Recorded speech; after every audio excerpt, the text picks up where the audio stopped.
salade aadi ɓuri firtude aadi. Bandiraɓe musidɓe tedduɓe, bandiraɓe ɓiɓɓe fulɓe, wiyoɓe mbimi e wimami ma en gartan bandiraɓe ɓe e salade aadi ɓuri firtude aadi e deftere nde Aboubacry windi, taw ko hakkunde Raky Diary e Oumar. Ɓeɗo ɗiɗo yiɗodirɓe kono elle wona ɗum jiknaɓe debbo o jiiɗi. Kono noon kanko Oumar o wona joguiɗo Raky Diary koye galle joguiɓe jeeya, te wonbo rokka kono on bo rokka o wona on tigui woni mbo yiɗi. Ko miskino woni mbo yiɗi o, ko miskino woni mbo yiɗa resdirde e makko, kono kanko Raky ma waɗa feere makko foof beele on miskin no wawa resdemo, saabu gilli gondi hakkude mabɓe. Ko nden o wi to miskineɓe jowoti e ndema poɗɗe e ñebbe e waalo kolaɗe samme e paale makka e jaheje Raky Diary jibina. Ko ɗo ndema wadda e gaynaka serani, sawa ko wuro ganni belanteje e nemare, pijirloji daari e dente ha jamma waylo. Ko takko maayo mawngo ɗo cuurki laaɗe befal eɗe subalɓe berloto ben peƴƴe e powle towɗe dow ndiɗi keelele, cuuɗorɗe noodi gabi e liwoɗi, dundi gawdule to girji gaboto ɓakkere ha wonto ɗooɗe ɗo baaɗi ñobbi kunduɗi mumen e gawde. Fonde hurde worgo ko ɗo namma duule, casɗe jaaɓule, cilude e jammule ndendi, ko ɗon jihe jolɗi cammunɗe e cangalle koɗata. Ko ɗon woni awa hamme sawa ngone, wuro daɗi sara paaɓi, diŋire ɗo agaɓe e hurniɓe kirdata. Raky Diary ko mbomri gardi nandani jiitindi e giƴiraɓe muɗum, ko mbomri darindi e saaha muɗum wonno. Wuro sawa ngo foof ina watti hakkille mum e makko, ene teska mayram ko sehil makko mbo o fecci foofago, mbo o rendi mbaldi jewte e kirloji, onne ko jontaɗo gabbiɗo e makko ni. Kala nde kew woodi e wuro sawa ngo, nde wonno mbadi maɓɓe tan yoni ñantugal maɓɓe, ko ɗum waɗi baylo dardotako e jamdi ndiɓe jogori sengde, cañowo geese sakke, hay gobowo leltinta golle mum e maɓɓe. Raky Diary ko ɓi joom jawdi, jawdi darindi e gese jonde demateɗe e kala saaha wonno. Ha e on saaha gurdam maɓɓe sattani, nde wonno baaba o ina woppi ɗon warñede mum. Raky wattandi ko e nene mum Diary Dia e kaw makko Malick Dia, worti ɓen ko sehil makko koddiɗo makko Mayram e nene mum. Galle maɓɓe ko galle mawɗo, kuɓeji ɗiɗi e suudu tiba, caggal kuɓeje ɗe ko geddu bey e baali e mbalni nayyi. Caggal galle o sanga nde futuro yonata, doole e sawannaɓe ko ɗon garanta kocce, tawa jiidani e aynaɓe maɓɓe tan ko ɓiroɓe.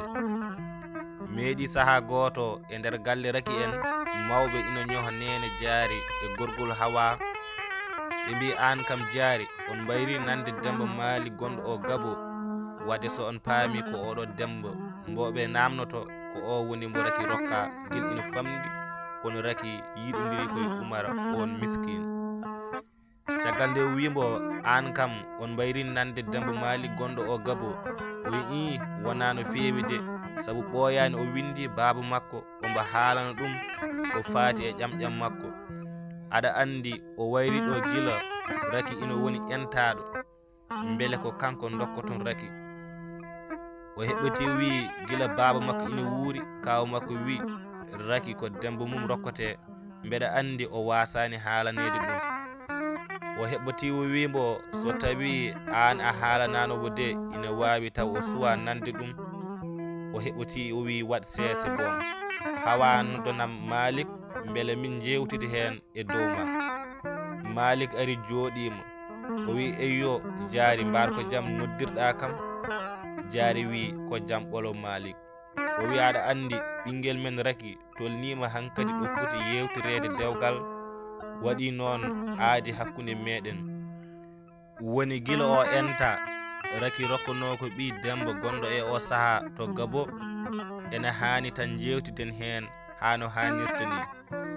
O heɓoti e yo ko gonga so a noddanomi ni ngam haalandemi ɗum min komi jogornoɗo joɗɗinde moɗon onon ɗiɗon jewtiden hen. Hawa way e o saha ko hono jeyaɗo e galle he ni sabu ko gueɗel gotel haɗimo woni o walata e galle he kono hay ɓiigu ni ɗo walata. Haala Pulaar en mbi koddigal moƴƴal ɓuri bandiragal. O heɓati o wi Demba windi kam ina namno holɗo ƴamƴam mum tolni beele omo wawi immanade dewgal hakkunde mabɓe hankadi. Joni noon gandinen mo wonde cukalel ngel timmi yo ar o rokke debbo makko. Gorgol Mayram ne ɓami konngol o wi teddungal mbaɗan ton kam ngal saha e saha fof mbeɗe welti hen no feewi tene gonga miijo ngo ɓamɗon wonde dewgal hakkunde sukaɓe mon ɗiɗo ina yooɗi ina haani. Kono noon on potani yejjidde hunde sabu aduna joni o ko bayliɗo joni rewɓe e worɓe fof ko suɓotoɓe. Fawtade hen oɗon gandi omo jokkodiri e ɓi Abdoul Oumar o te hakkunde mabɓe ɓooyi namno ɗon mo hen miijo makko. Jaari heɓeti wi ɗum ɗon en potani ɗum namdade ko min e kaw makko ɓamdi fof min kawri hen o selmata ɗum. Tato mawɓe kawri e haala kono to nder wuro to wonɗo rendo sukaɓe woni bertanteje ɗaɗɗe ɗo jewde hewɓe mbaɗi ŋurago woto ko e ɓen ɗiɗo goni ina cirandi e yewtere mumen woni Raki Diary e Oumar Abdoul koye ina tukkodiri e gafulari gotiri ina ñuumbo.